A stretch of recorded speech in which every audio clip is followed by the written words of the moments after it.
مروت جیسا شخص جس کے بارے میں ہمارے علماء کا عقیدہ ہے تو ہمارا عقیدہ بھی وہی ہے.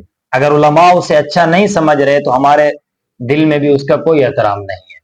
اگر رہی بات اس کے زبان کی، لیکن دیکھیں اگر وہ علماء کے خلاف بات کرتا ہے تو اس کی زبان جو ہے، ایسے شخص کی زبان غلاظت والی زبان ہے. ہمارے اندر، ہمارے دل کے اندر اس شخص کا کوئی احترام نہیں. پھر سوشل میڈیا پہ آپ ایک بات لکھتا ہے، کہتا ہے تو جس نے بھی میرے خلاف بات کی ہے میں اس کے خلاف کیس بناؤں گا سوشل میڈیا پر. تو پھر یاد رہے ہم علماء کا دفاع کرنے والے لوگ ہیں، ہم علماء کے ساتھ شانہ بشانہ کھڑے رہیں گے.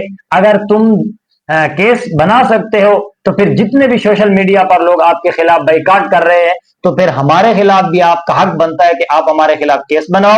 اگر ہم اسرائیلی مصنوعات کا بائیکاٹ کر رہے ہیں تو یاد رکھنا ہم اسرائیل کے ایجنڈوں کا بھی بائیکاٹ کریں گے.